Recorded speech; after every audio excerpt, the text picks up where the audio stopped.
What would you do if you walked into a small bakery and discovered you have a 4-year-old son you never knew existed? Victor Carbone was the most feared mafia boss in New York. He had everything: power, money, and an empire built on blood. But 5 years ago, the only woman he ever loved vanished without a trace, leaving nothing behind but her diamond ring on his pillow. He searched everywhere. He used every connection. Nothing. Until today. One random stop at a tiny bakery in Brooklyn, and his entire world shattered into a million pieces.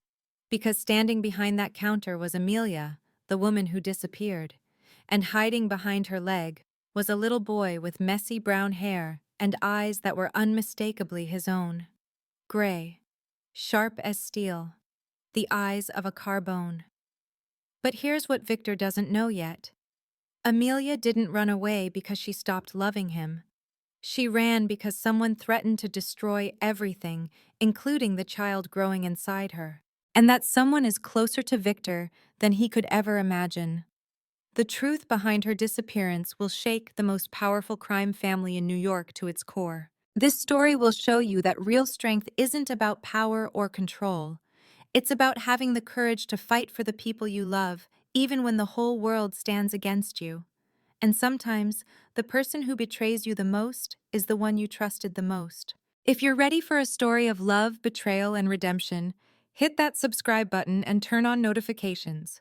Like this video if you believe love can survive anything, and share it with someone who needs to hear that it's never too late for a second chance. Now let's go back to where it all began. The bell on the glass door chimed as Victor Carbone stepped inside, and the smell of vanilla and warm sugar met him instantly. He froze, one expensive leather shoe on the bakery floor, the other on the sidewalk outside. His men stood by the armored car, their hands near their weapons, confused. For 15 years, Victor had run one of New York's most powerful families, and he never handled small details himself. But something pulled him to this specific place. The bakery was small, far too small for a man who controlled Brooklyn's underworld. The cream-colored walls held pictures of happy customers and handwritten notes. A chalkboard menu hung crookedly by the cash register.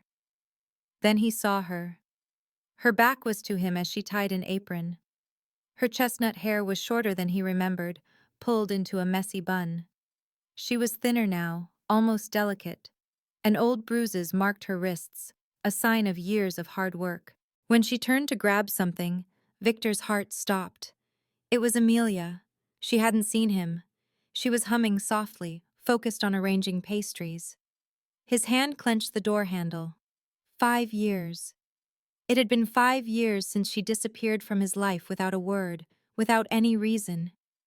He woke up one morning to an empty home and a diamond ring left on his pillow. He knew he should leave. He should get in his car and have Marco handle the cake order, but his feet were stuck to the floor. Then, Amelia looked up. Their eyes met, and the color drained from her face. The notepad in her hand fell to the counter. For a few seconds, no one moved. No one breathed. Before he could find the words to break the silence, a child's voice came from the back room. Little footsteps ran across the floor, and a small boy came rushing out from behind the counter. He held a crayon drawing in his hand. "Mommy, Mommy," I finished. The boy looked to be about 4 years old. He wore a faded blue shirt with a dinosaur.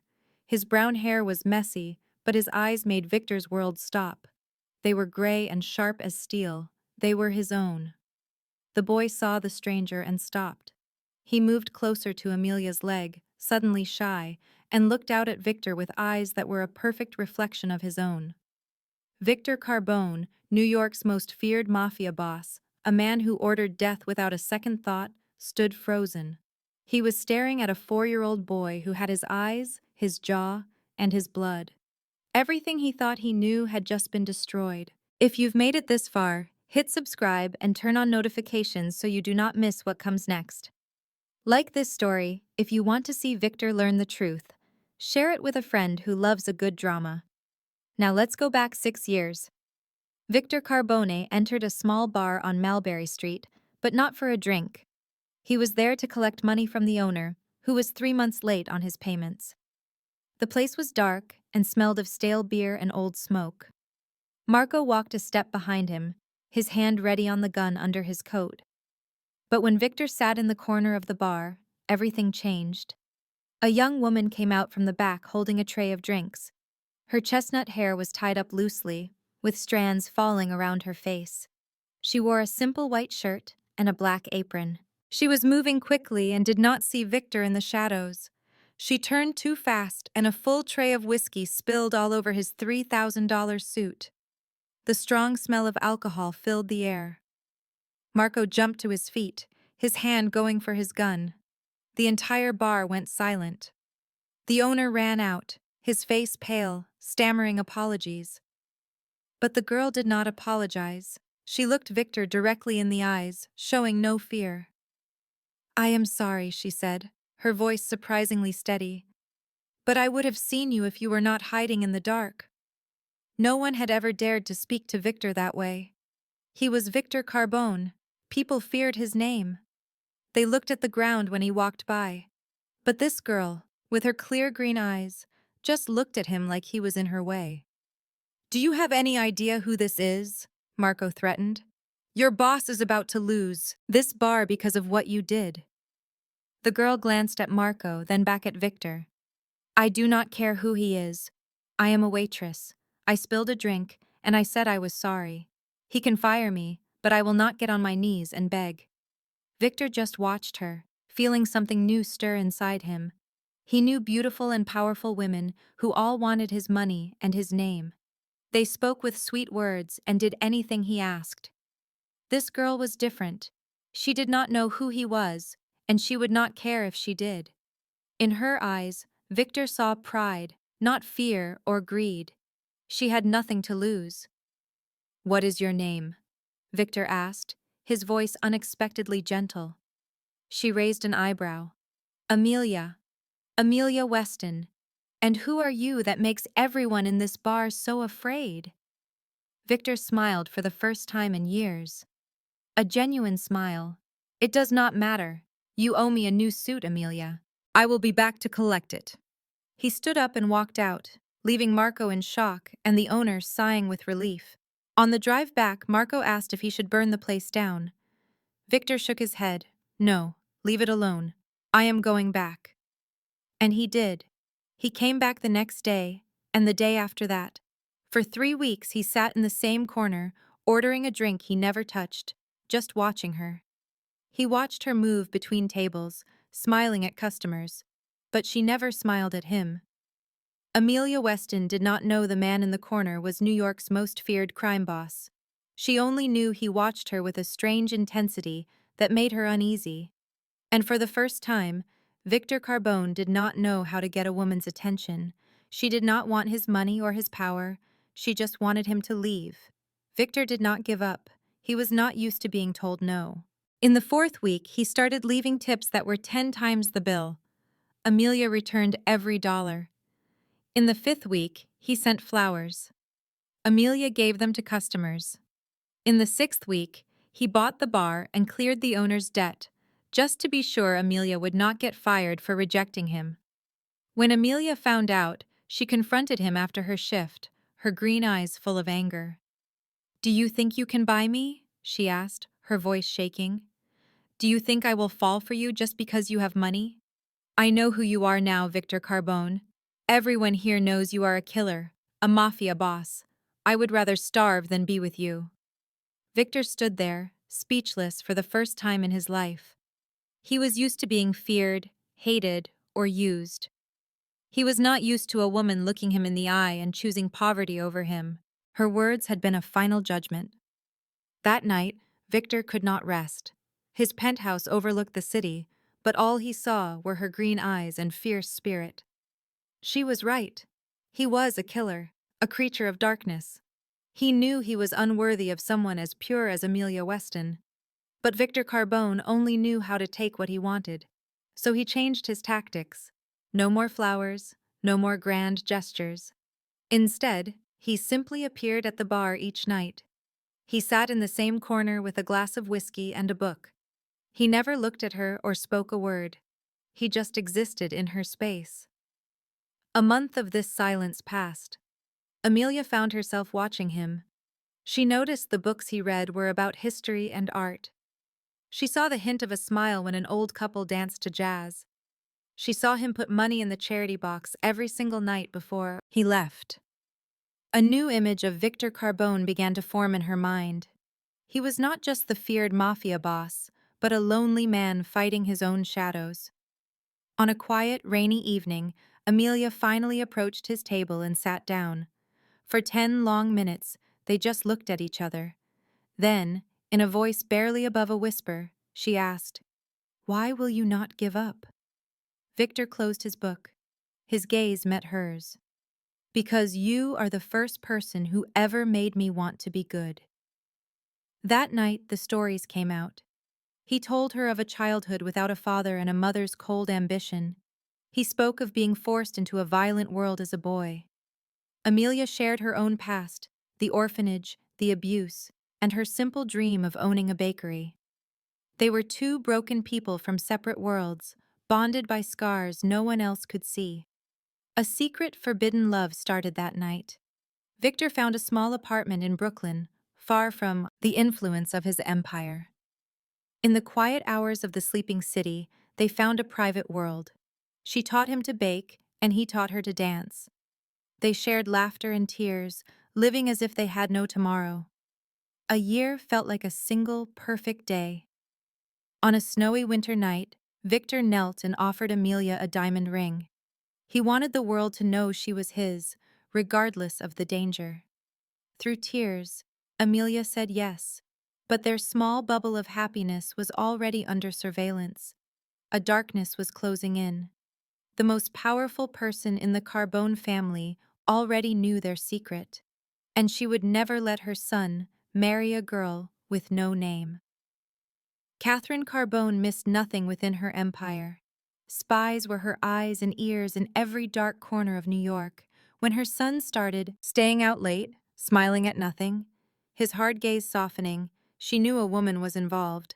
She had Victor followed. The report made her sick with fury.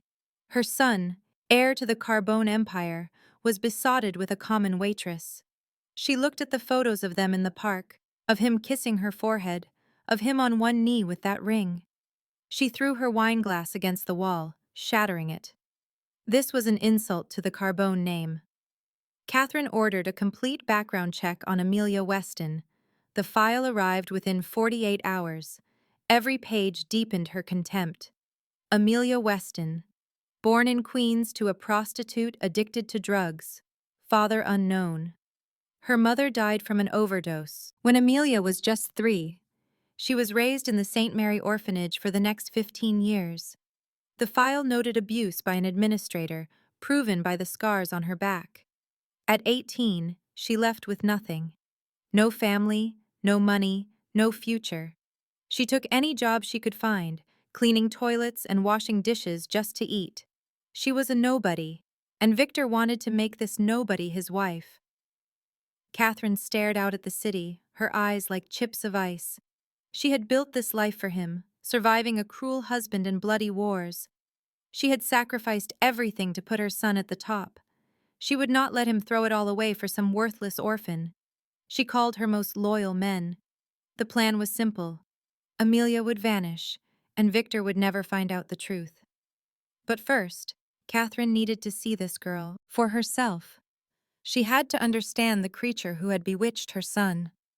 A week later, Catherine walked into the bar. Dressed in elegant black with a string of pearls, she was a queen inspecting a slum. Amelia was cleaning a table when Catherine took a seat. Amelia offered a customer's smile. "Can I get you something to drink?" Catherine's eyes raked over her, filled with scorn. She saw the diamond on Amelia's finger, and her rage grew hotter. "You are Amelia Weston," Catherine said. It was not a question. "The orphan, the prostitute's daughter. You are nothing, and you believe you are good enough for my son." Amelia froze, the blood draining from her face. She knew this woman instantly. Those cold, gray eyes could only belong to Catherine Carbone, Victor's mother, the true power in New York's underworld. I know everything about you, Catherine continued, her voice a poisonous whisper. The beatings at the orphanage, stealing food just to live. You do not have a penny to your name. Did you truly think you could seduce my son and take over my family? Catherine rose from her chair and leaned in close. You will leave my son. You will disappear from his life forever. If you refuse, I will make you disappear permanently. She turned and left without another word. Amelia stood shaking in the empty bar. The ring on her finger felt like a steel trap. She knew her time was running out. 2 weeks after Catherine's visit, Amelia learned she was pregnant. She stared at the 2 red lines on the test. In the small bathroom, tears of joy and terror mixing on her face. She knew Catherine would never allow this child to be born. But she loved Victor, and she would protect this proof of their love. Amelia decided to tell him that night. She would reveal her secret, and together they would build a family that no one could destroy. She prepared his favorite meal, lit some candles, and waited. But Victor never arrived. He called, explaining there was an emergency with the other families. He had to leave the city for a few days. He promised to make it up to her. Amelia hid her disappointment and her secret, telling him she would be waiting. She had no idea that his absence was the opening Catherine needed. Later that night, a brutal pounding on the apartment door woke her from a deep sleep. Her heart hammered against her ribs. Before she could even move, the door splintered open. 4 large men in black suits stormed into the room, their guns drawn. Amelia screamed and ran for the window, but one of them caught her by the hair and threw her to the ground. She curled into a ball, her hands flying to her stomach to shield her unborn baby. Then, Catherine entered. She wore a black fur coat, her gray eyes colder than the winter outside. A terrible smile played on her lips, the smile of a predator. I did warn you, Catherine said, her tone casual. I gave you a chance to walk away, but you were a foolish girl. You thought love could protect you from me. Catherine nodded. A guard hauled Amelia up and slammed her back against the wall. The cold steel of a gun barrel pressed against her temple.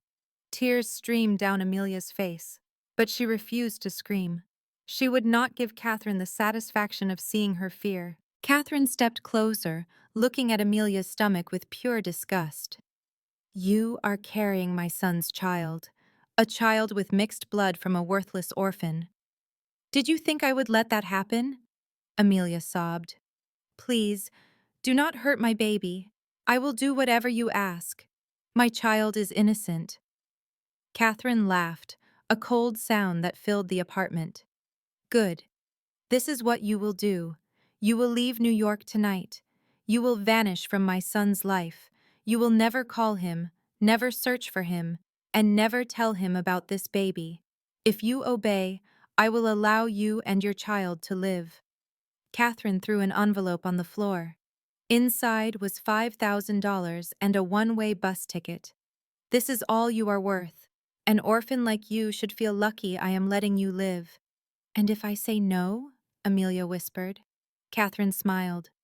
Then you will die tonight, and your child will die with you. I will make sure no one ever finds your bodies. Victor will believe you abandoned him, that your love was a lie just to get his money. He will learn to despise you, and then he will erase you from his memory. The result is the same no matter what. You are gone from his life. The only question is if you are breathing or not. Amelia shut her eyes, tears carving paths down her face.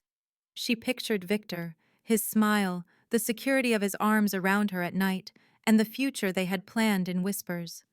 A part of her wanted to fight, to scream the truth, but she glanced down at her belly, at the tiny life growing there. She could not put her child in danger. She could not let her baby perish without ever seeing the world. I will leave, Amelia whispered, her voice shattering along with her heart. But let me leave one thing, something to show Victor I did not want to go. Catherine paused, then gave a slight nod. The ring. You may leave the ring. Nothing else. No note, no words, no reason. That evening, Amelia left the diamond ring on the pillow where Victor slept. She took one final look around the small apartment where they had built their love and dreamed of a future together. Then, she walked into the bitter cold of the night. One hand protected her stomach, the other held a crumpled envelope full of cash. She had no destination. She had no idea how she would make it. All she knew was that she had to keep her child safe, no matter the cost. Even if it meant giving up her love, her joy, and her entire existence. Amelia took a bus to Philadelphia, then another to Baltimore, and another back toward New Jersey. She fled like a hunted animal, never staying anywhere too long, terrified Catherine would track her down. The $5,000 ran out in 2 months. She found a small, cheap room in a part of Brooklyn Victor would never visit. She got a job as a waitress, hiding her pregnancy under a baggy apron. She worked for 12 hours a day. Her legs swelled and her back was in constant pain, but she could not afford to miss a single day of work. At night, she would lie in her cold room with a hand on her stomach and speak to her unborn child. She told the baby about his father, a man with gray eyes and a smile that was rare but incredibly kind. She promised her child that her love would be enough for the both of them, no matter what. Amelia delivered her baby in a public hospital during a storm. Complications required surgery, and she lay on the table alone, with no family to hold her hand. When the doctor finally put the baby in her arms, Amelia could not stop crying. He was a small, red-faced boy with his eyes shut tight. But when he opened them, Amelia saw a familiar pair of gray eyes. They were Victor's eyes. She named him Ethan, Ethan Weston, because she was too scared to give him the Carbone name. Amelia had to go back to work just 2 weeks later as hospital bills mounted. She paid an old neighbor a small sum to watch Ethan, then raced to a diner for the morning shift, a laundry for the afternoon, and a bar for the night. She worked 3 jobs, 20 hours every day. She survived on less than 4 hours of sleep. Her body became frail and thin, with dark circles etched permanently under her eyes. But one look at Ethan gave her the will to continue. When Ethan was 2, her landlord started to bother her. He would show up late at night, suggesting she could pay her rent in other ways if she was short on cash. When Amelia refused, he kicked her and her son out into the winter streets. She held Ethan close against the freezing air, with nowhere to go. That was when she met Father Thomas. The old priest of St. Michael's Church saw them huddled by the entrance and brought them inside. He gave them a small room behind the church for free. All he asked was that Amelia help clean when she had time. Father Thomas never asked about her past or showed her pity. He just offered quiet, steady help, like a guardian angel. But her misfortune was not over. When Ethan turned 3, he started having chest pains and difficulty breathing. His lips would turn blue. He was diagnosed with a heart defect from birth. The doctor said he needed surgery immediately, or he would die. The operation cost $150,000. It was an amount Amelia knew she could never earn. She turned to underground lenders, fully aware the interest rates would ruin her, but she had no other path. She used the loan to pay for Ethan's medicine, buying him time while she hoped for a miracle. With the small amount left, she started a little bakery to earn more money. It was in a poor area with few customers, but it was her only hope. For 5 years, Amelia endured a living nightmare. For 5 years, she worked herself to the point of collapse, cried herself to sleep, and watched her son get weaker while she stood by, helpless. For 5 years, she kept her secrets about Victor, the Carbone family, and the ring she left behind. For 5 years, she prayed only for Ethan, begging for him to live, to be healthy, to have a chance at a future. Then, on a completely normal afternoon, the bell on her bakery door chimed. Victor Carbone walked in. 5 years of hiding, 5 years of pain, and 5 years of secrets, all shattered the moment his gray eyes met hers. In the present, after that shocking meeting at the bakery, Victor was unable to think clearly. He sat in his car and told Marco to just drive, his mind racing with unanswered questions. That boy was his son. He was as certain of it as he was of the air in his lungs. The gray eyes, the boy's face, the tilt of his head when he was curious, it was all a perfect copy of himself. But why did Amelia say nothing? Why did she hide his son from him for 5 long years? Why did she walk away with no explanation? At exactly 7 in the evening, Victor arrived at the bakery's back door as instructed. He was alone. He had no driver, no guards, and no weapon. For the first time in 15 years, he stood unprotected on a Brooklyn street. It did not matter, he just needed the truth. Amelia pulled the door open, her expression like ice. She remained silent, stepping back to let him enter. When Victor walked inside, his heart tightened at the sight of where his son lived. The room was tinier than the bathroom in his penthouse. A single bed was pushed against a wall, its sheets worn but spotless. A small corner was filled with a few cheap plastic toys, their colors faded from use. The walls were covered in a child's crayon drawings of stick people, houses, and smiling suns. One picture showed a large person and a small person, with the words, "Mommy and me," written below. There was no father in any of the drawings. Victor stood frozen in the room, a sharp pain twisting in his chest. His own son, the heir to the entire Carbone fortune, lived in this tiny space. He played with broken toys while Victor slept in a mansion and traveled in armored vehicles. "Where is Ethan?" Victor asked, his voice strained. "He is sleeping in the other room." Amelia stood far away from him with her arms crossed, as if afraid he might reach for her. After working all day, she had no energy for a fight, but she knew this was a confrontation that had to happen. Victor spun around, his gray eyes blazing with intensity. "Tell me, why did you vanish? Why did you keep my son a secret? Have you any idea how long I have searched for you? I paid investigators. I offered rewards. I turned this city inside out, and you were hiding here in Brooklyn, not even 20 minutes away." Amelia let out a harsh laugh, the sound thick with unshed tears. "You searched for me. You actually did. Or did you simply trust what your mother told you? That I was a fraud? That I took your money and ran?" Victor went still. "My mother? Do not act like you are blameless, Victor." Amelia's voice trembled with 5 years of buried anger. "Did you think I wanted to disappear? Did you think I wanted to have my baby alone in a city hospital? Did you imagine I enjoyed working 3 jobs, getting pushed around and watching my son suffer because I could not afford his care? What is wrong with Ethan?" Victor's voice cracked with a sudden, sharp fear. "He has a congenital heart defect," Amelia said, her words like daggers. "Do you understand?" Each word felt like a physical blow to Victor. "He needs an operation right now.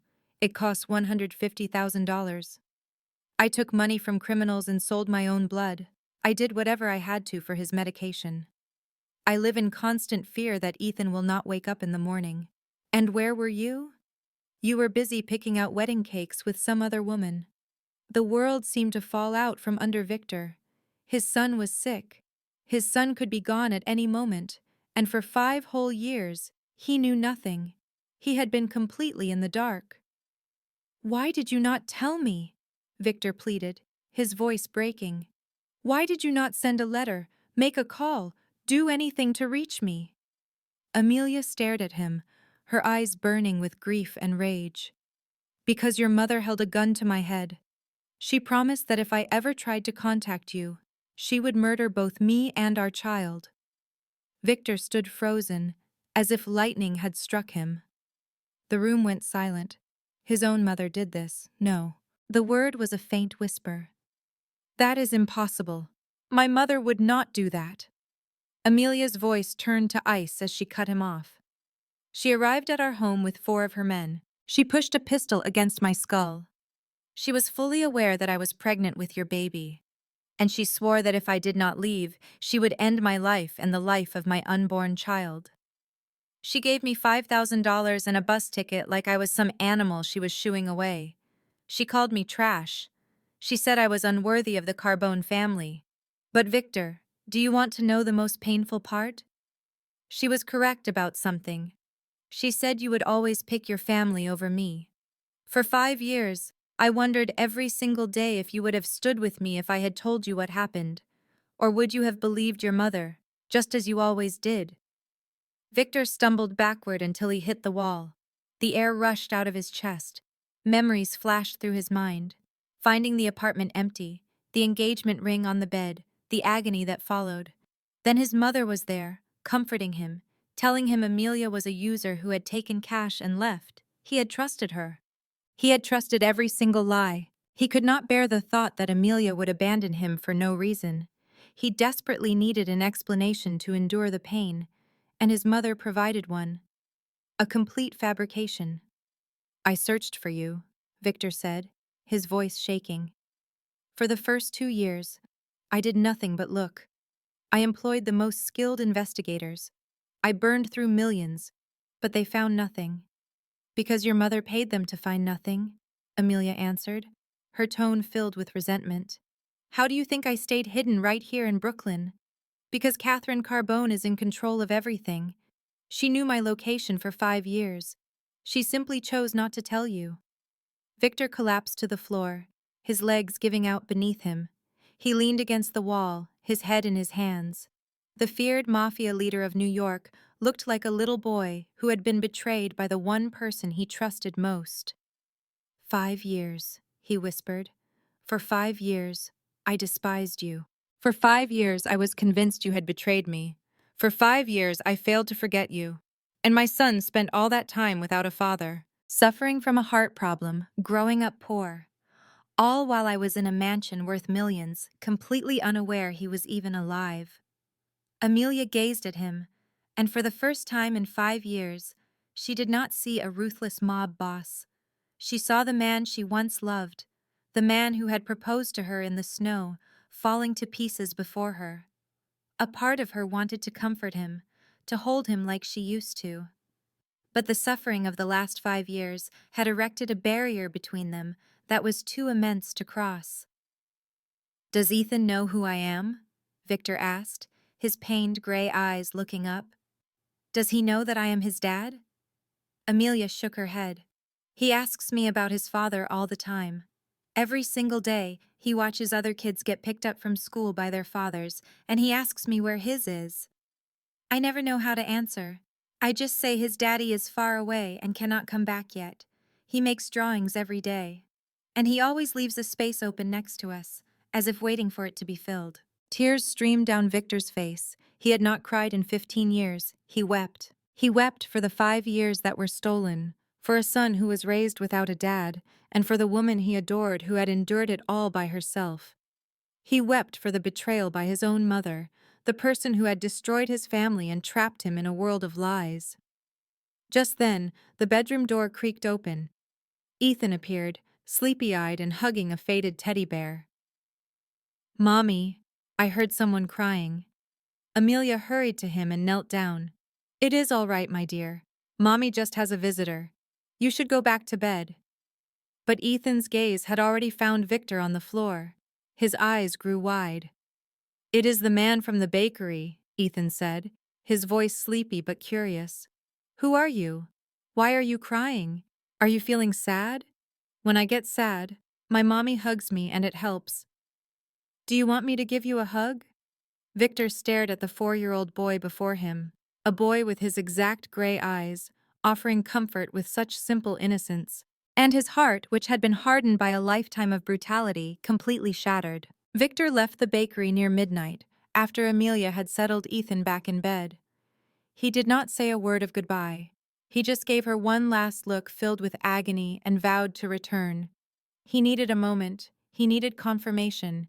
He had to know for sure that Amelia's story was true before he faced his mother. On the drive home, Victor called Marco.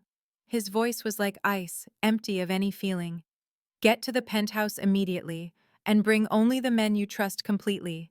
We have a job to do." An hour later, Marco and 3 of Victor's most trusted men were in his office. They looked at their boss with caution, having never seen him this way.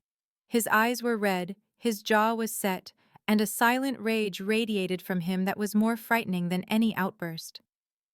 I need an investigation done, Victor said, his voice dangerously level. 5 years ago, the night Amelia went missing, someone visited our apartment. I need to know every detail. Who they were, the car they used, what happened. Check every camera, find every witness. I also need all the medical files for a child. His name is Ethan Weston, 4 years old, and he lives in Brooklyn. Marco gave a sharp nod, asking nothing.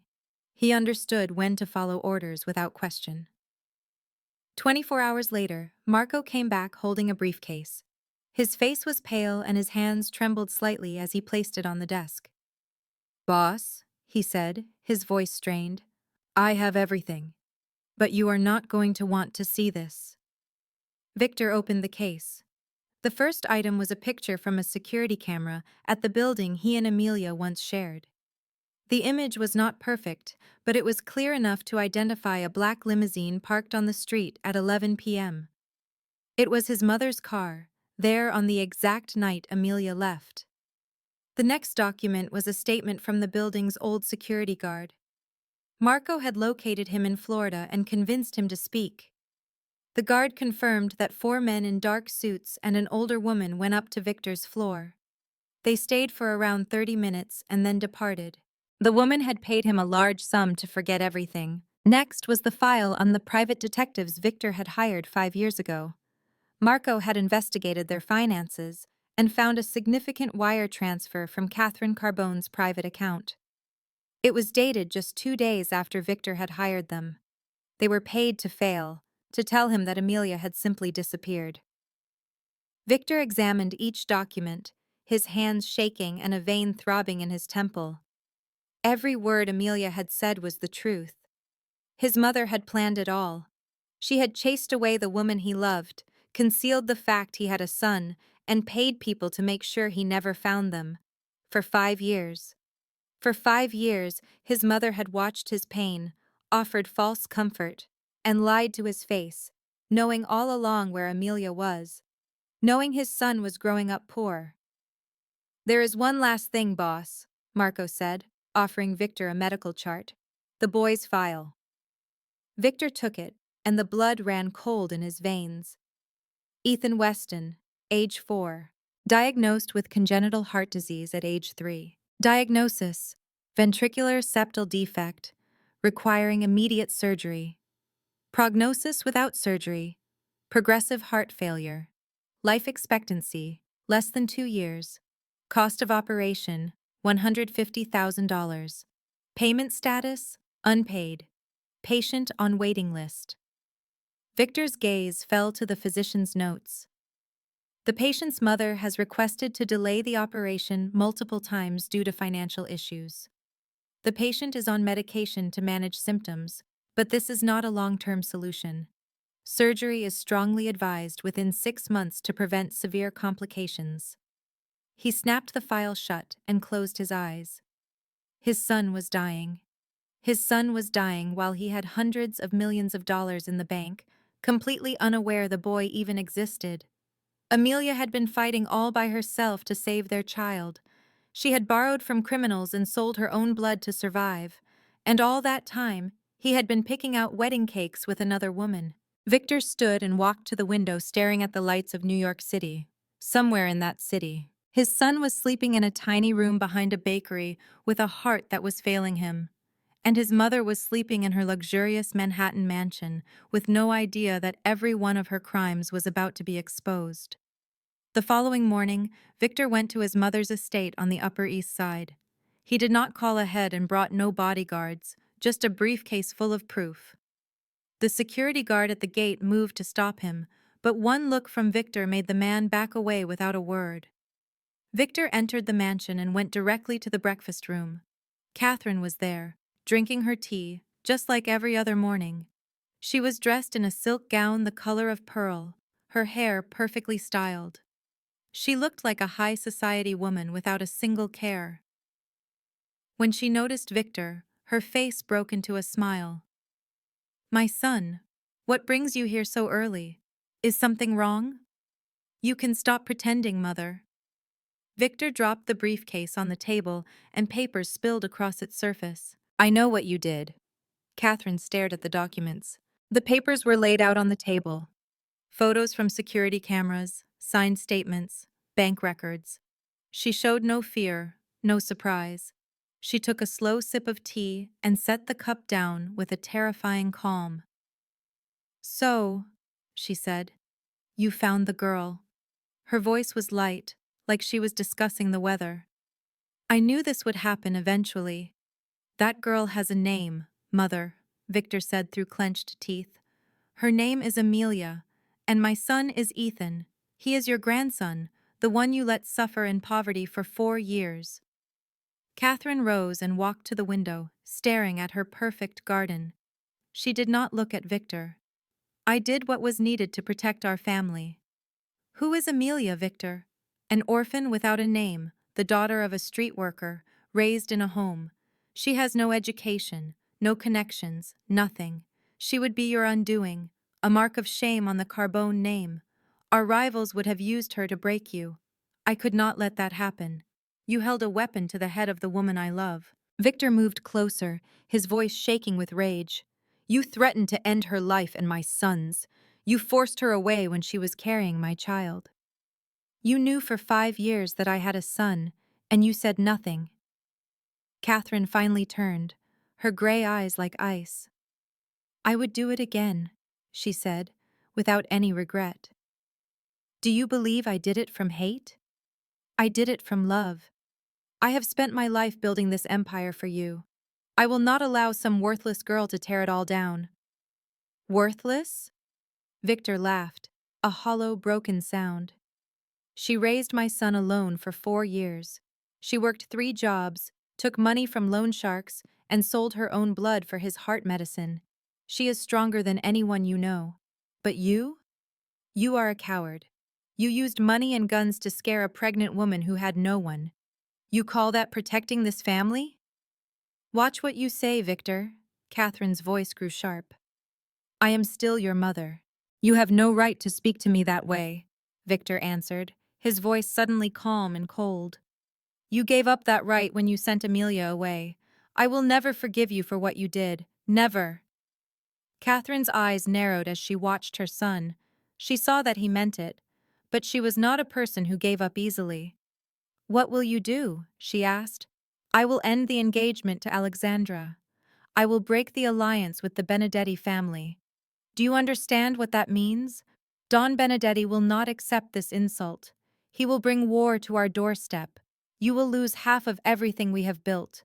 Our family will become a target for all our enemies. And why? For an unknown orphan and her illegitimate child. That child is your grandson." Victor's voice was like steel. "He has Carbone blood.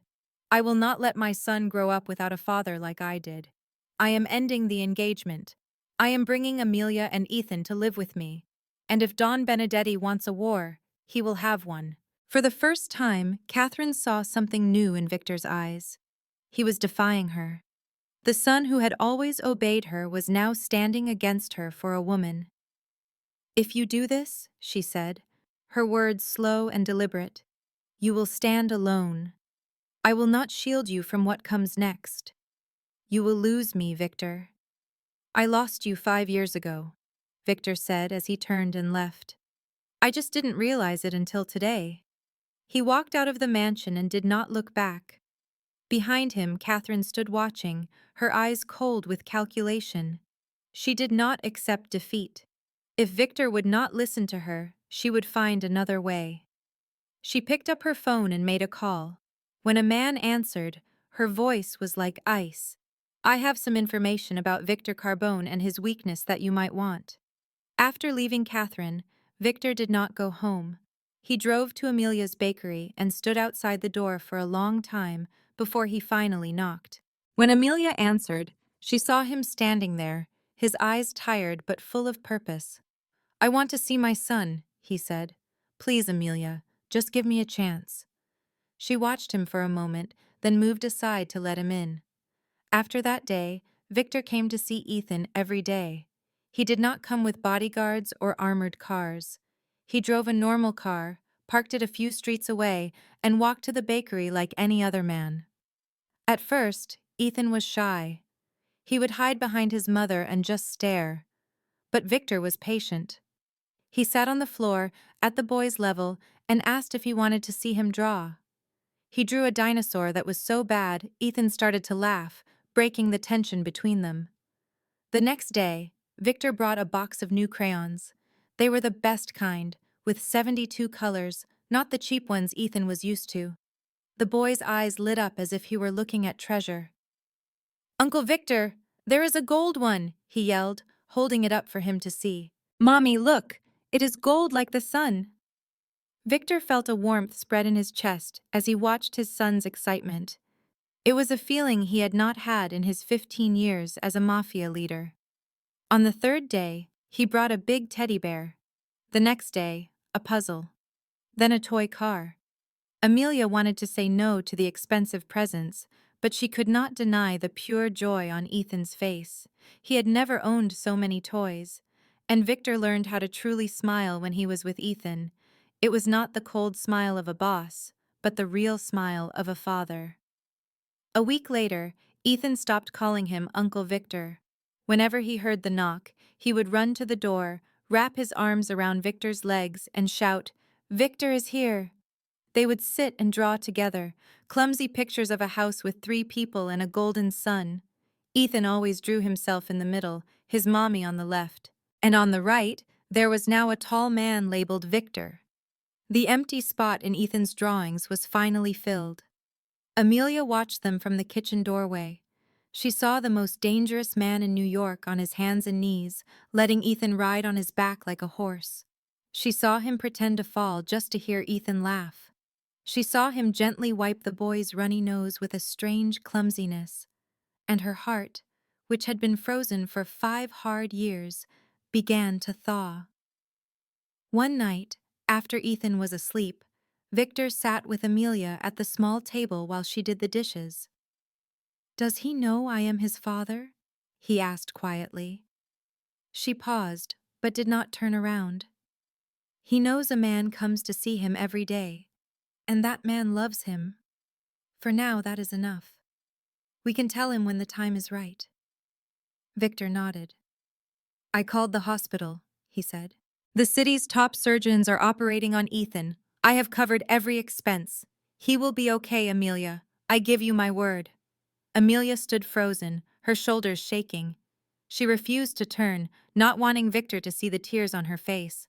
For 5 years she had carried this burden alone. For 5 years she had gone to sleep terrified her son would not wake up. Now in a single week Victor had achieved what she could not in 4 years. She despised herself for the gratitude she felt. She despised the way her heart was softening toward him. But she was powerless to stop it. Every time Victor held Ethan, every time she heard her son's laughter, she remembered why she had loved this man, and she was terrified of falling for him all over again. 2 weeks after Victor started his daily visits, things felt like they were improving. Ethan's surgery was set for the end of the month, and the boy seemed stronger. But fate is often cruel to those who have already suffered too much. That afternoon, Ethan was drawing at the bakery when he suddenly went still, his face draining of color. "Mommy, my chest hurts," he said in a small voice, his hand grabbing his shirt. "I cannot breathe." Amelia rushed to his side. Her own heart stopped when she saw his lips were turning blue.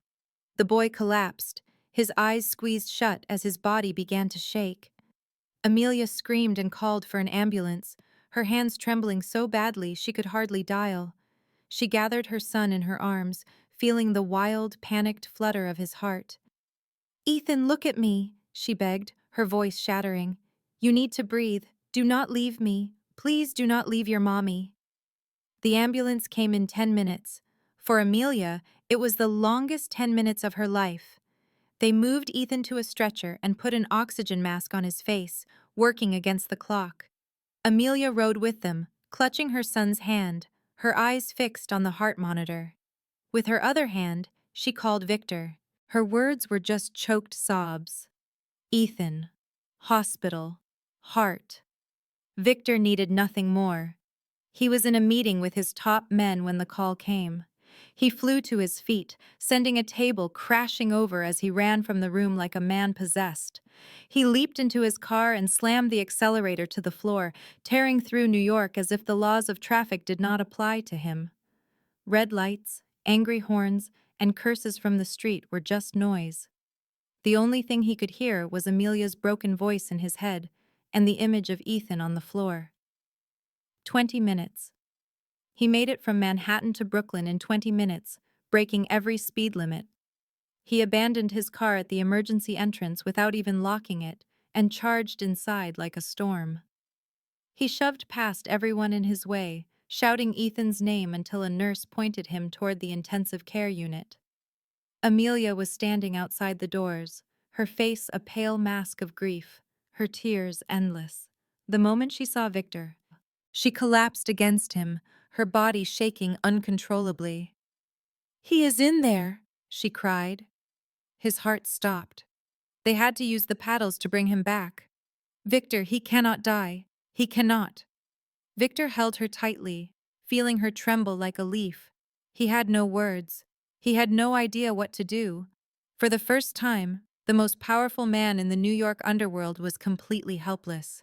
He could end a life without a second thought, could command a criminal empire, but he could do nothing for his son on the other side of those doors. 2 hours passed before a doctor appeared. "The boy is stable for now," he said, his voice weary but hopeful. "But his heart is in critical condition. We must operate immediately. We cannot wait. The costs will be extreme, and the procedure is very dangerous."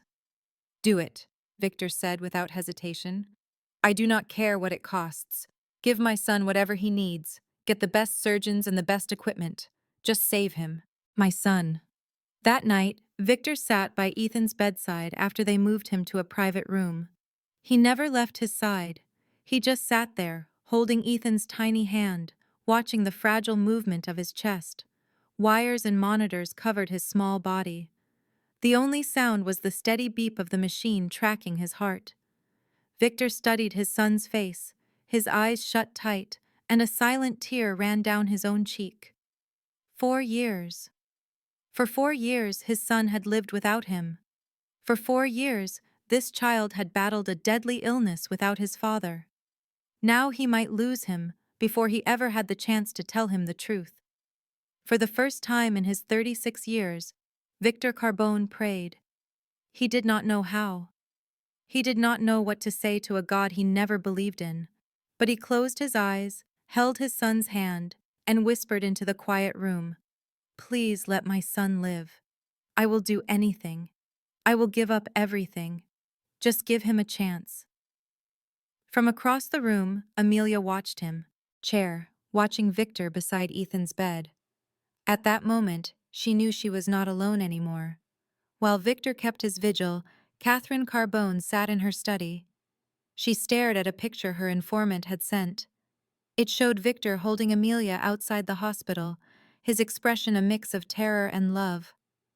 Catherine's jaw tightened.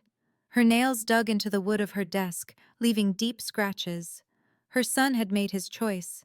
This meant she had lost. But Catherine Carbone was not a woman who accepted defeat.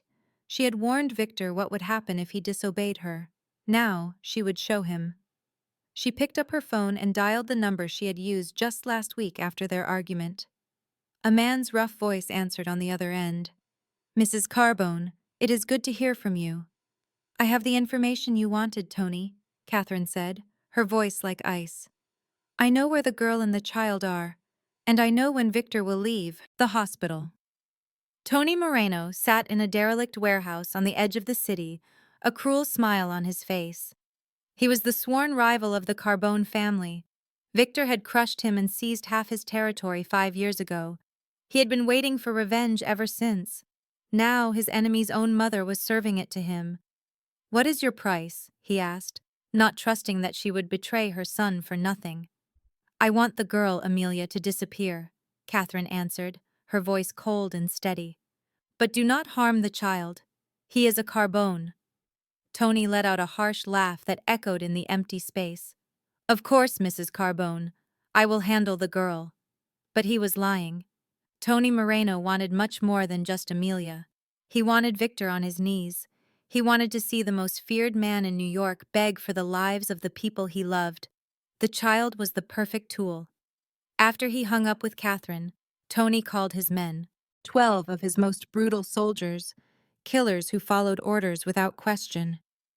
He rolled a map of Brooklyn out on a table. He marked the bakery, the hospital, and the routes Victor used. Victor Carbone has a weakness, Tony said, his finger tapping the map. A woman and a child. We will take them both. And when he comes for them, he will pay. The Eastern Territory, his entire operation, and maybe his life. His men cheered. They had been waiting for this moment. The plan was simple. They would wait for Ethan to be released from the hospital. They would wait until Victor felt safe, until he let his guard down. Then they would make their move. At the hospital, Victor knew nothing of the darkness that was gathering. He sat by Ethan's bed, watching him recover from the successful surgery. The doctors said his son needed a few more days to stabilize. Victor had guards posted outside the room, but he did not know the greatest threat was already inside his family. The greatest danger did not wait in the city streets. It sat inside a lavish home where Victor's own mother plotted his ruin. Catherine looked out the window, her cold eyes empty of regret. She claimed it was for the Carbone family, for the honor of their name. But she knew the real reason. She could not stand losing authority over her son. Her pride and her need to control drove her. It was the cruelty of a mother who never knew love. Her betrayal would cause a catastrophe she could never imagine. 5 days after his operation, Ethan left the hospital. The boy was still frail, but much healthier than before. His gray eyes were bright with the idea of going home. Victor wanted them at his mansion, with its top-tier security and round-the-clock guards. But Amelia said no. She wanted to go back to the bakery, a place that felt safe and familiar to Ethan. She would not rush her son into Victor's world. Victor reluctantly agreed but stationed 2 bodyguards outside the bakery. Amelia accepted, and he felt a brief moment of peace.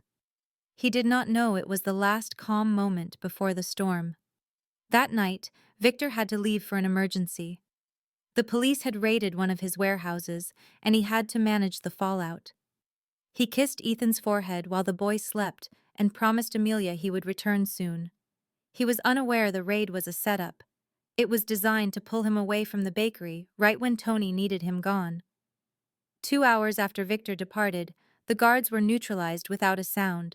Suppressed bullets struck their heads before they could react. Amelia was reading in the kitchen when she heard an odd sound from the front of the shop. She got up to investigate, and her blood ran cold when the door was kicked from its hinges. 4 men in black stormed inside, their faces hidden, their guns raised. Amelia did not scream.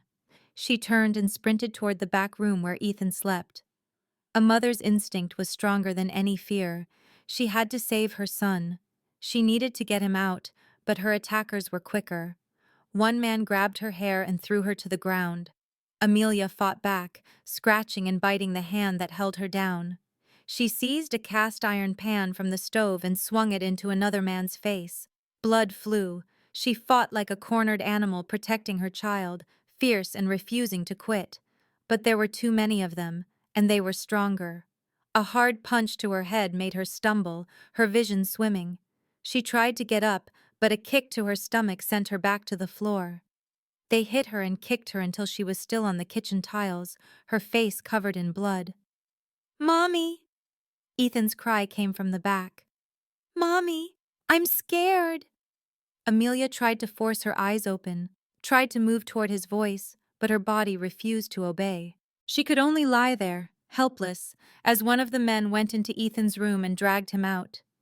Ethan screamed and fought, crying for his mommy over and over. He saw his mother on the floor, covered in blood, and his cries became desperate sobs. "Mommy, wake up! Mommy, please do not die! I am scared! Mommy!" A voice gave an order. "Take them! Be careful with the boy! He is our leverage!" They forced Amelia into a large sack and tossed her into a truck like freight. Another man carried Ethan, who was still crying out for his mother. His voice grew fainter as the truck drove off into the night. The small bakery was left silent. The door hung broken, furniture was flipped over, and blood stained the floor. The two dead bodyguards lay outside, their eyes open to a starless sky. And across the city, Victor Carbone handled a fake police raid, completely unaware that his family had been stolen from him. Victor got back to the bakery at 3 in the morning, after dealing with what was just a police mistake. He had felt a deep sense of dread all night. When his car pulled up and he saw the shattered door and his two dead guards on the sidewalk, his heart stopped beating. He leaped from the car and ran inside, and his entire world fell apart. The bakery was destroyed. Tables and chairs were overturned. Blood was smeared on the kitchen floor. Amelia was gone. Ethan was gone. They were both gone. Victor fell to his knees. His hand touched a pool of cooling blood, and a raw scream tore from his throat. It was the sound of a wounded beast, of a man who had lost everything. Marco rushed in, his face pale at the scene. He had never seen his boss like this, kneeling in the destruction, his body shaking with grief. "Boss, your phone," Marco said. "You have a message." Victor took the phone, his hands shaking. It was from an unknown number with a video attached. He pressed play, and the sight turned his blood to ice. Amelia sat on a concrete floor, her hands bound. Her face was bruised and bloody, her lips swollen, one eye almost swollen shut. She stared into the camera, exhausted but defiant, without tears or pleading. Behind her, Ethan was curled in a dark corner, hugging his knees and sobbing. The boy kept calling for his mommy, his voice hoarse from crying. Then a new face filled the screen. Tony Moreno. He smiled, his eyes full of hate. "Carbone, it has been a long time," he sneered. "I have something you value, a woman and a child. If you want them back alive, you know the price. The Eastern Territory. All of it. I want your network list. Every contact, every warehouse. You have 48 hours. If you try anything clever, I will mail you one of the kid's fingers." The video cut to black. Victor sat frozen, staring at the dark screen. He squeezed the phone until the plastic cracked. 48 hours. He had 48 hours to get Amelia and Ethan back. But giving up his territory and network meant death for hundreds of his people. Families and children would be at risk. He could not sacrifice them. But he could not let Amelia and Ethan die. "Find them," Victor ordered, his voice like frozen steel, thick with rage. "Use every resource. I want to know where Tony is holding them in the next 24 hours. And find the leak. Someone on the inside betrayed us." Marco nodded and left to follow his orders. Victor remained in the wrecked bakery, looking at Ethan's crayon drawings on the wall. They showed 3 people holding hands under a bright sun. He would find them. He would bring them home. And he would destroy anyone who dared to harm his family. 12 hours later, Marco came back with news that hit Victor like a physical blow. "We traced the calls to Tony Moreno's phone," Marco said, his voice hesitant. "Boss, this is not what you want to hear. The calls were made from your mother's mansion. There were 2 of them, one from 2 weeks ago, and one right before the kidnapping." Victor stood completely still, his face becoming a mask of stone. He recalled the argument with his mother, her cold warning that he would face the consequences. She was behind this. His own mother sold her grandson and the woman her son loved to a rival. She put Ethan's life in the hands of a monster just to punish Victor for defying her. "Is there more?" Victor asked, his voice hollow. Marco took a breath. "Our source inside Tony's crew says Catherine Carbone told Tony to only get rid of Amelia, not to hurt Ethan. But Tony is not going to honor that deal. He plans to use them both against you, and when he has what he wants, he will kill them both." Victor closed his eyes, breathing in slowly. When he opened them again, his stare was colder than death. "Find Tony's location," he said, each word a promise of violence. "Gather every man loyal to me. We are going to get my family back. After that, I will handle my mother." 20 hours after the ransom demand, Victor knew where Tony was hiding Amelia and Ethan. They were in an old warehouse in New Jersey, about an hour from the city. His source confirmed Tony had about 15 gunmen at the location. All of them were experienced killers. Victor did not care. He would eliminate every single one if he had to. At midnight, Victor's team moved toward the warehouse. 20 men, the most loyal soldiers in the Carbone family, were armed with heavy weapons and prepared to fight for their leader. But Victor did not hide behind them. He led the assault from the front. This was his family. This was his fight. They stopped about 500 meters away and moved forward in the dark. Victor signaled his men to surround the building. He checked his weapon, loaded a round, and walked directly to the main gate. He was not trying to be quiet. He wanted Tony to know he was there. The first shot came when a guard saw Victor approaching. The bullet tore through his jacket and grazed his shoulder, but Victor kept moving. He fired twice, and the guard fell with a shot between his eyes. Then all hell broke loose. The air filled with the roar of gunfire. Gunshots ripped through the night. The screams of wounded men filled the air. Victor's crew swarmed the property from every direction, crashing into Tony's men. Blood was everywhere. Bodies were dropping. But Victor only moved forward. He pushed toward the main building, taking down anyone in his path. A bullet tore through his upper left arm, soaking his shirt in blood, but he did not feel it. The only thing he felt was the terror of Amelia and Ethan being trapped inside. Victor kicked the warehouse door off its hinges and entered, gun ready. The space was nearly dark, lit by just a couple of dim bulbs. He heard Ethan crying from down a long hallway, and his chest grew tight. He ran toward the sound, dropping 2 more of Tony's men as he went. And then he saw them. Amelia was on the concrete floor, her hands tied. Her face was bruised and bloody, but her eyes were open and locked on him. Ethan was sobbing in a corner. But when the boy saw Victor, his face lit up. "Victor!" Ethan screamed. "Victor is here to save us!" Victor started toward them, but a laugh from behind stopped him. "How sweet, Carbone." Tony Moreno came out from the darkness, his weapon pointed at Victor's head. The most ruthless boss in New York has a soft spot. Who knew? Victor turned to face his old enemy. Tony looked older now, with scars marking his face, but his eyes were just as wild. "Drop your weapon," Tony said, "or the girl gets it first." He aimed at Amelia. Victor looked from Amelia to Ethan, then back to Tony. He slowly let his gun drop to the ground and put his hands up. "Fine," he said, his voice steady. "You win." Tony smiled and moved in closer. He did not see the knife hidden in Victor's sleeve. When Tony was close enough, Victor moved like a flash. He pushed Tony's weapon away just as it fired, the bullet screaming past his ear. In the same motion, Victor pulled his knife and plunged it forward. The final punch landed on Tony's already broken face. Victor rose, his breathing heavy, staring down at the man crumpled on the floor. He kicked the gun away from Tony's limp hand. "You touched my family," Victor said, his voice a blade of ice. "Death is too easy for you."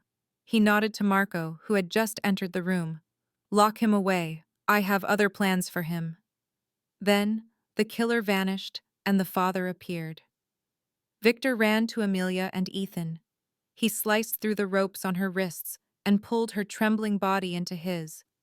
Ethan crawled forward, wrapping his small arms around both of them as he cried. They held one another in the ruined warehouse, surrounded by the smell of gunpowder. None of it mattered. They were alive. They were together, and Victor would never let them be taken again. Kneeling beside Amelia, Victor's hands shook while he cut away the rough ropes. Her wrists were scraped raw, with dark streaks of dried blood. The moment she was free, Amelia collapsed against him, her body trembling without stop. Victor held her with all his strength. He did not care that blood from his own wound was soaking her clothes. He did not care about the smell of death that filled the air. He only knew she was alive and in his arms. That was all that mattered. "I am so sorry," Victor whispered into her hair, his voice breaking. "I am sorry I could not protect you." Amelia did not answer.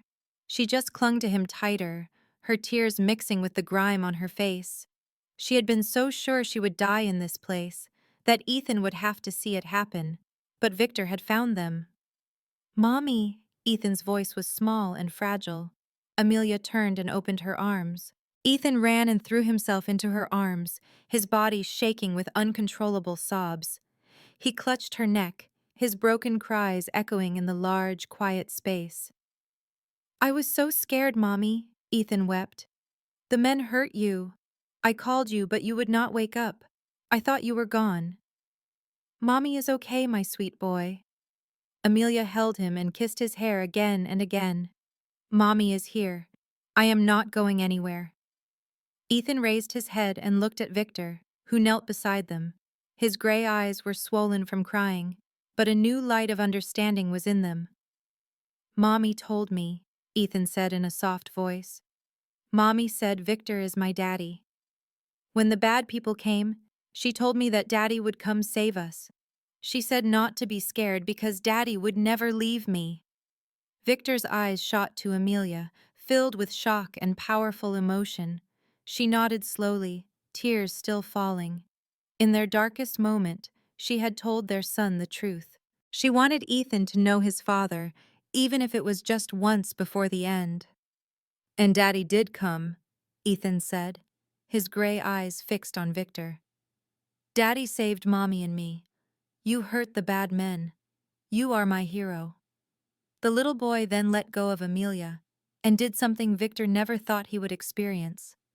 Ethan wrapped his small arms around Victor's neck, holding on tight as if he might vanish. "I love Daddy," Ethan whispered in his ear. "Daddy, do not go away again. Please stay with me and Mommy." Victor froze. His entire body went numb. In 36 years, he had known power, commanded respect, and made a city fear him. But he had never felt anything like this. He had never been loved so unconditionally, been needed so desperately, been called daddy by a small, innocent child. Tears fell down Victor's face. It was the second time in his life he had cried, and both times were for this 4-year-old boy. He held Ethan close and reached his other arm out for Amelia, gathering the two most important people in his life. "I promise."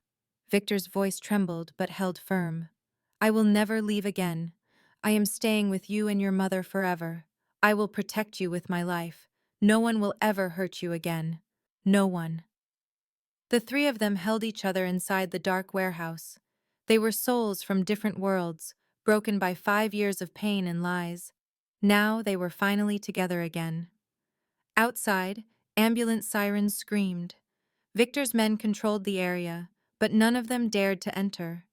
Marco guarded the door. His eyes were wet as he watched the most feared Mafia king in New York cry in the arms of a 4-year-old boy. 3 days later, Amelia and Ethan were safe at Victor's estate, under heavy guard. Victor called a meeting of New York's most powerful Mafia families. It was a meeting he had delayed for too long, a time when he would have to face the price of his actions. The summit took place at a fine Italian restaurant in Manhattan, a neutral ground for serious business between the dons. 7 families were represented. 7 bosses sat at a long table with 2 bodyguards standing behind each one. Don Benedetti sat opposite Victor, his expression cold as stone. Alexandra was next to her father, her fury barely contained. Catherine Carbone was also there, sitting at the end of the table. Her back was straight, and her chin was high, as if she had done nothing wrong. Victor stood, and every person in the room watched him. He put a briefcase on the table, opened it, and passed a folder to each don. "I called this meeting to reveal the truth," Victor announced, his voice filling the room. "The truth about why I ended my engagement to Alexandra Benedetti, and the truth about crimes committed by someone inside my own family." Don Benedetti opened the documents, his brow furrowed. "What is the meaning of this?" "This is evidence," Victor said, his eyes scanning the room. 5 years ago, my mother, Catherine Carbone, threatened to kill the woman I loved. She also threatened the son I never knew she was carrying. She held a gun to a pregnant woman's head. She forced her away with $5,000 and a bus ticket.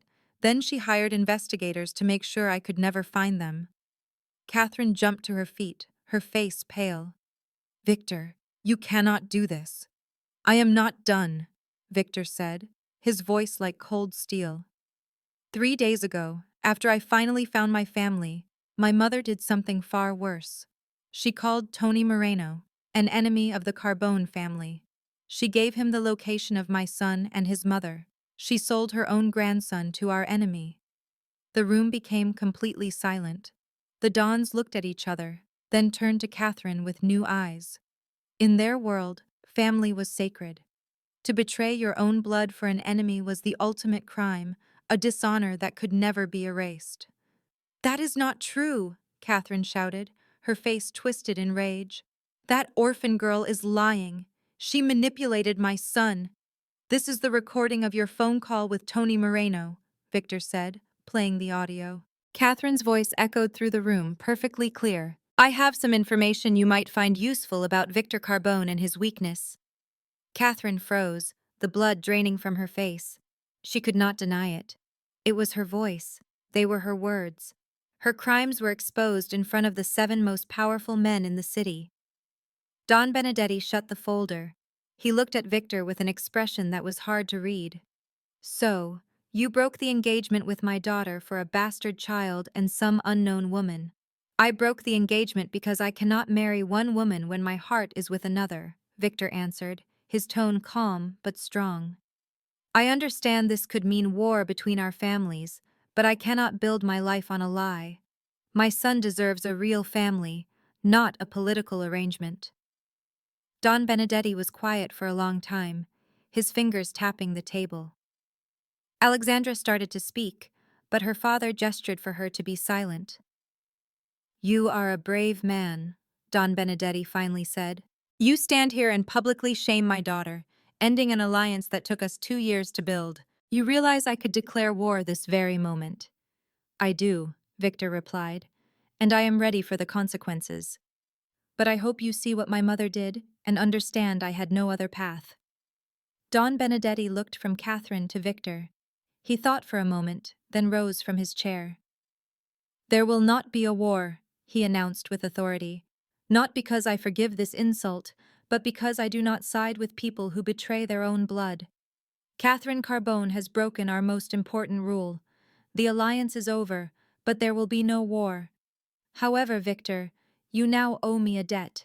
One day, I will come to collect. He left the room, and Alexandra followed him, never once looking at Victor. The other Dons departed one by one, giving Victor nods of a new respect. They saw a man who would stand against his own mother and sacrifice a powerful alliance for the family he loved. In their world, that was a rare thing. Soon, only Victor and Catherine were left. She glared at her son with pure hatred. You ruined it all, she said, her voice shaking with anger. You ruined everything I created. No, Mother, Victor said as he turned to leave. You ruined yourself. A week after the summit, the Dons met again to pass final judgment on Catherine Carbone. Victor did not call this meeting. It was a decision made by the council. Betraying family to help an enemy was a crime against their entire world. Without a proper punishment, others might think they could do the same. Catherine was brought before them. She was not wearing her fine silk dresses or expensive pearls. She wore a simple black outfit. Her hair was not perfectly styled, but fell loose on her shoulders, showing strands of silver in the light. For the first time, Catherine Carbone looked like a normal old woman who had lost all her power. Victor sat at the end of the table and watched his mother. His eyes were empty of all feeling. He had no more tears to cry and no more anger to feel. All that remained was a void. The woman before him was once his mother. She had held him as a child and taught him how to survive in their cruel world. But that same woman stole 5 years of his life, threatened the woman he loved, and sold her grandson to an enemy. Don Benedetti stood and read the council's decision. Catherine Carbone, you have broken our most sacred law.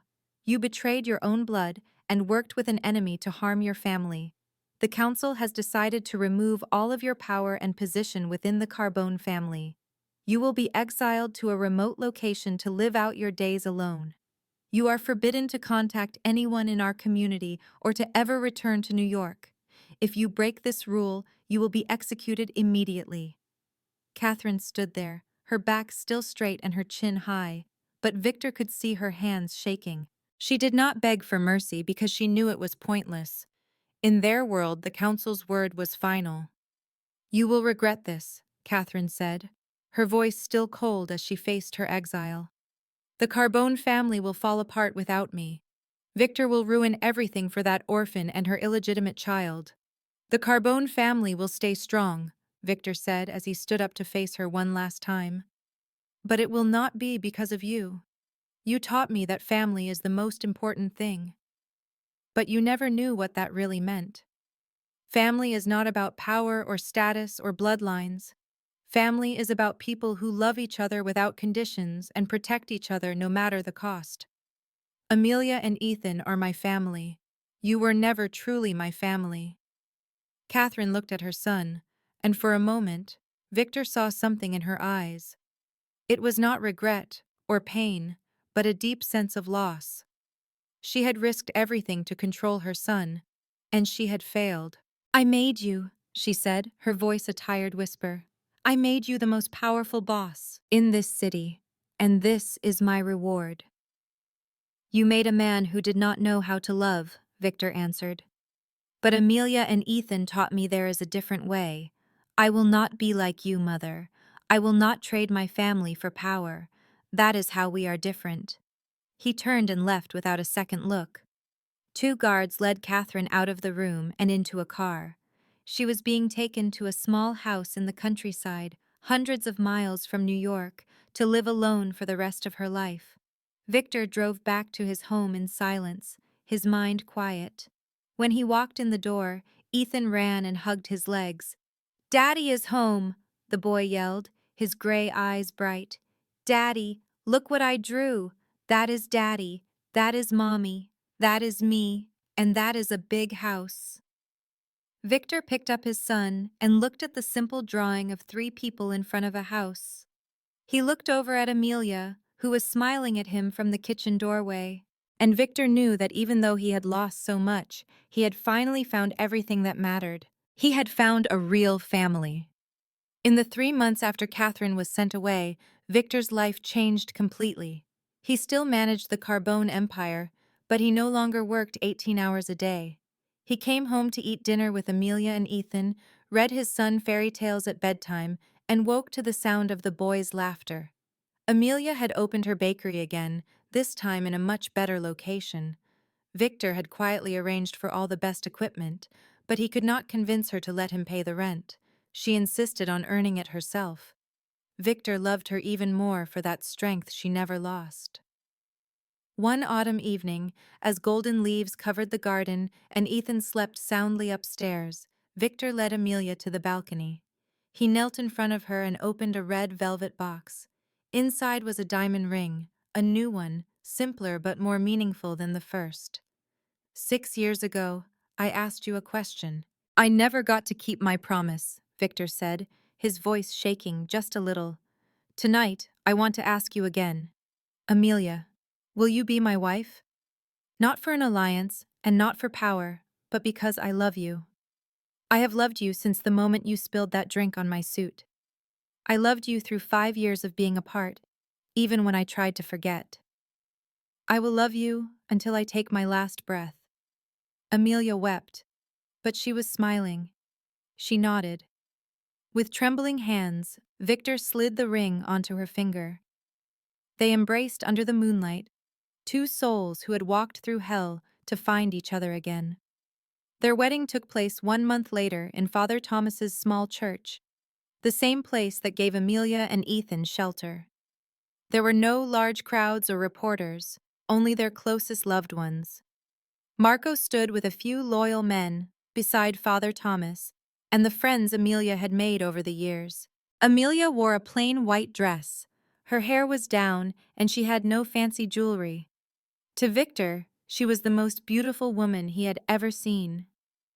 Ethan, wearing a small suit, carried a velvet pillow with their wedding rings. He walked seriously, like a little man. When Father Thomas asked if he would be a witness for his mommy and daddy, Ethan shouted, "I do!" The whole church laughed. Victor's voice shook as he said his vows. "I was a man who lived in the dark. I did not believe in love or family. You changed that. You and Ethan gave me a reason to be a better man. I promise to protect you, love you, and stand with you forever." Tears streamed down Amelia's face as she spoke. "You were the storm that once wrecked my life. But you were also the only shore I wanted to find. I waited 6 years for this day. I forgive you, Victor, and I promise to love you until my heart is still." They put on the rings and kissed. Ethan jumped up and hugged them both. He yelled, "Now we are a real family." 1 year later, after the wedding, their life was completely different. Victor was still the leader of the Carbone family, but he slowly left the criminal world behind. He started focusing on legal businesses. He wanted a clean future for Ethan, a life free from the shadows he had known. Amelia kept running her bakery, which was now one of the most popular shops in Brooklyn. She hired more people and grew the business, but she still baked the pastries her customers adored. She did not want Victor's money. She just wanted him with her. Ethan was now 5 years old. He was healthy and happy after his heart surgery was a success. He attended kindergarten, made friends, and stopped drawing pictures with an empty spot next to his mom. Now, every picture had 3 people, Daddy, Mommy, and Ethan, in front of a large house with a bright yellow sun smiling down. One night, the family was in the living room. Ethan lay between his parents and asked for a story. Victor told him about a prince who lost his princess and son, but found them and lived happily. "Daddy, that story is about us," Ethan said, his eyes getting heavy with sleep. "That is right, my son," Victor said, and kissed his head. "It is just like us." After Ethan was asleep, Victor and Amelia sat near the window. They watched the lights of New York City sparkle in the dark. "Do you have any regrets?" Amelia asked. "For everything you lost?" Victor looked at his wife and smiled. "I lost a strong alliance. I lost my mother's support. I lost a big, fancy wedding. But look what I have now. The most courageous woman I know, a wonderful son, and a true family. That is the best trade I have ever made." Amelia put her head on his shoulder. They sat quietly, watching the city glow. 2 people from separate worlds, once separated by 5 years of lies and hurt, had finally discovered their happiness. And in a bedroom nearby, a 5-year-old boy was sleeping soundly. He was smiling in his dreams about the family he had wanted for 4 long years. This story shows us that family is not about wealth or position. It is about the people who love each other without conditions. Sometimes the most courageous thing you can do is fight to protect the ones you love, even if you have to stand against the entire world. And it is never too late for a new beginning, to offer forgiveness, and to create a new life. If you have listened with us to this point, please use a moment to subscribe to our channel. Turn on your notifications so you do not miss more emotional stories like this one. Please like this video and share it with the people you care about to help spread the message of love and family. We would be happy to hear how Victor and Amelia's story made you feel. Have you ever needed to make a hard decision for your family? Do you think love can break through all walls? Share what you are thinking in the comment section below. We carefully read every feeling that you share from your heart. We wish everyone watching this video great health, happiness, and calm in the days to come. Thank you for being here with us. Goodbye, and we will meet you again in our next video.